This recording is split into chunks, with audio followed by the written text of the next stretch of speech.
Toimintasyksy 2013 oli varsin vilkas ja mukaan mahtui monta mielenkiintoista tapahtumaa. Teemapäiviä pyrittiin pitämään tasapuolisesti ympäri Etelä-Pohjanmaata. Syksyn menestys oli maatilayrittäjän määräaikaishuoltokiertue, joka järjestettiin 4 eri paikkakunnalla Etelä-Pohjanmaalla. Tilaisuus on osa Melan valtakunnallista varhaisen välittämisen mallikampanjaa. Pirkko Lahden ja Sirpa Havun johdolla kuultiin asiaa myös mielenterveyden ensiavusta sekä selkärangan huollosta. Pirkko Lahti otti vastaan myös ihmisiä yksityisesti, jolloin kenellä tahansa oli mahdollisuus mennä juttelemaan ammattipsykologin kanssa. Saimme erittäin hyvää palautetta tilaisuuksista.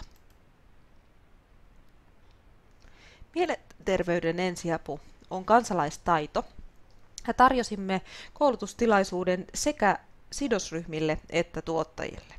Aihe koettiin äärimmäisen tärkeäksi ja meistä jokaista koskettavaksi asiakaspalvelussa, tavallisessa vuorovaikutuksessa sekä oman perheen että muiden lähi-ihmisten, naapurien ja tuttavien kanssa. Tilaisuudessa syntyi hyvää keskustelua.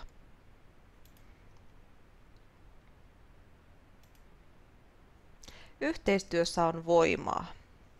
Järjestimme yhteistyössä Naiskone-hankkeen kanssa maatilan johtamiseen liittyvän teemaillan Muotoseikoilla on väliä. Keskustelua herätti paljon itsensä johtaminen ja yrittäjänä kehittymisen teemat sekä mietittiin erilaisia maatilojen organisaation muotoja ja niihin mahdollisesti saatavia rahoituskanavia. Onnistuakseen hanke tarvitsee toiminnassaan myös paljon kenttätuntemusta. Järjestimme yhteistyössä MTK Härmänmaan aluetoimikunnan kanssa koko perheen virkistyspäivän Härmän kivitipussa. Yhteismarkkinointi toimi ja päivään osallistui yhteensä 130 henkilöä. Järjestäjänä olemme todella tyytyväisiä yhteistyöhön ja kannustamme myös muita hankkeita käyttämään kenttätuntemusta, paikallisia yhdistyksiä ja seuroja yhteistyössä. Erityisen hyvää palautetta saimme Tyhy-toiminnasta tänä syksynä. Järjestimme Tyhy-kursseja sekä naisille että miehille Kuortaneen urheiluopistolla. Päiviin kuului ohjattua terveysliikuntaa, tietoiskuja sekä ravitsemuksesta että muusta hyvinvoinnista. Lisäksi tarjosimme henkilökohtaisia mittauksia sekä keskusteluja psykologin tai fysioterapeutin kanssa. Jokaiselle osallistujalle tehtiin alkukartoitus ja määriteltiin omat tavoitteet seuraavaa Tyhy-jaksoa varten. Tyhy-jaksojen välillä halukkaille on mahdollisuus opiskella hyvinvointitaitoja sosiaalisen median avulla yhteisöllisissä keskustelufoorumeissa. Parisuhdetyhyt ovat olleet aina suosittuja kursseja hyvinvointihankkeessa, niin jälleen. Järjestimme parisuhdetyhyn Lappajärven kivitipussa potkua parisuhteeseen.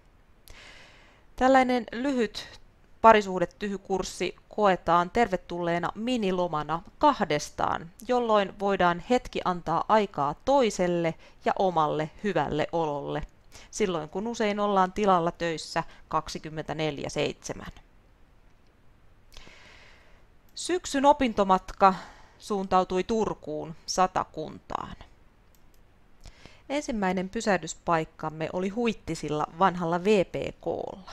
Siellä odotti lounas ja erityisesti olimme tietenkin kiinnostuneet talon erikoisuudesta, Viskilän tilan kukon pojasta. Kukko maistui ja saimme myös tietää, mikä on hyvän maun salaisuus, kun energinen isäntä, keittiömestari, yrittäjä ja kukonpojan kasvattaja itse kertoi meille mielenkiintoisen tarinan oman tilansa kehityksestä. Seuraavaksi suuntasimme Rintalan luomutilalle, joka on erikoistunut Suomen lampaiden kasvattamiseen. Rintalan tilalla 5 häälahjaksi saadulla lampaalla alkanut lampurin ura on laajentunut yli 800 lampaan katraaksi. Tilalla riitti ihmettelemistä ja paljon kysymyksiä. Tapahtumarikkaan päivän jälkeen majoituimme Karibia Kylpylä hotellissa, jossa oli mahdollisuus monipuoliseen liikuntaan ja virkistäytymiseen. Seuraavana päivänä meitä odotti salaperäinen Turku-kierros, jossa kuulimme mystisiä tarinoita kellareista, maanalaisista aarteista ja myös hurjia juttuja mestauksista. Opas perehdytti meidät perinteisen historian taakse sellaisiin paikkoihin, joihin ei välttämättä ominpäin löytäisi.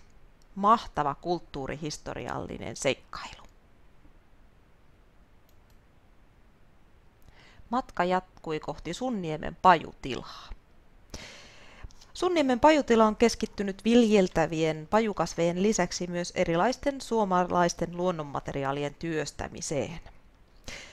Kiersimme pajupuiston miljöötä, opimme mielenkiintoisia käsityötekniikoita ja saimme paljon ajatuksia erilaisesta maatilasta.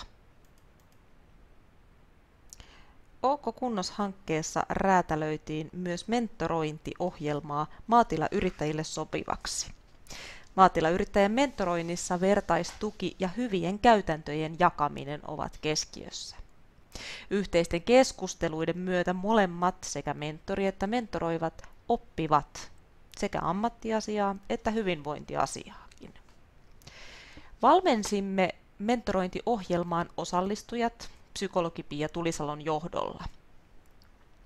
Valmennuksissa syntyi paljon mielenkiintoista keskustelua ja kysymyksiä koskien yrittäjänä kehittymistä sekä puhtaasti liiketoiminnan kehittämiseen liittyviä asioita. Teimme myös mielenkiintoisia havaintoja itse tutkiskelusta ja keskustelimme paljon vuorovaikutustaidoista. Lopputuloksena käynnistyi 3 mentoriparia, jotka jatkavat koko OK Kunnos-hankkeen ajan.